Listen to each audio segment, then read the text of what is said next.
Hello to all my story lovers. Welcome back in Storytime channel.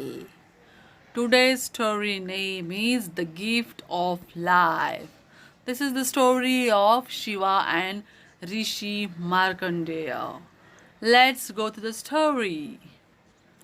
Sage Mrikandu and his wife Marudmati were faithful devotees of Lord Shiva. One day they prayed to him earnestly until he appeared.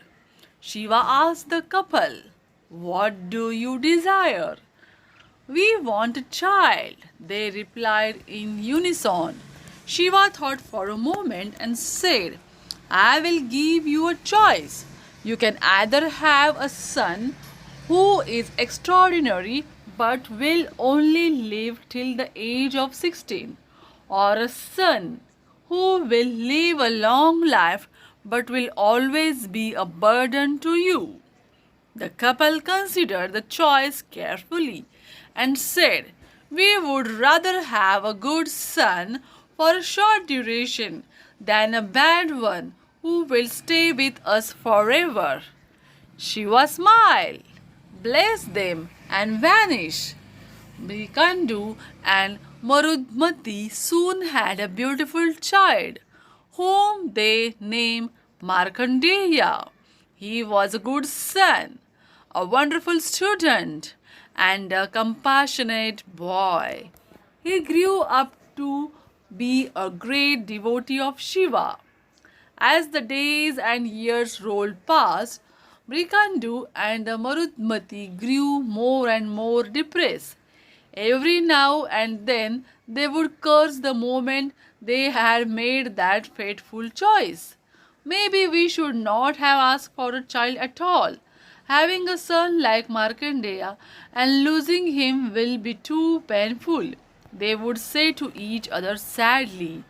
Markandeya was aware of his impending death, yet he continued to live his life in the best way possible and remained devoted to Shiva.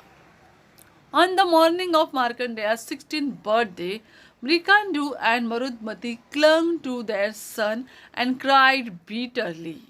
Markandeya looked at them with love and said gently, "I could not have had better parents than you. I have been fortunate to be born in your home." Bidding his sorrowful parents goodbye, Markandeya headed to Shiva's temple.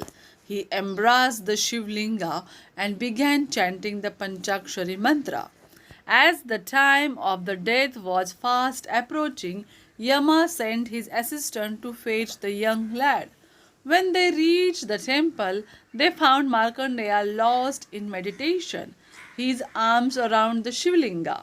Fearing Shiva's wrath, the assistants did not dare disturb the boy and went back.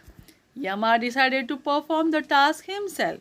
He went charging to the boy on his black buffalo and threw a noose around his neck. The rope, however, landed on the Shivlingas instead. A furious Shiva appeared in front of Yama, ready to fight. "How dare you put a noose around me?" he thundered. Yama hung his head in surrender. This is the Markandeya, this is the Shivlinga, and here Yama came. Shiva offered to let the matter go, but only if Yama returned without claiming Markandeya. The god of the dead agreed, and Markandeya's life was spared, much to the joy of his parents. Markandeya's story represents the belief that the Shiva Panchakshari mantra can turn the tide. This incident is said to have happened in the temple town of Thirukadiyar in the state of Tamil Nadu.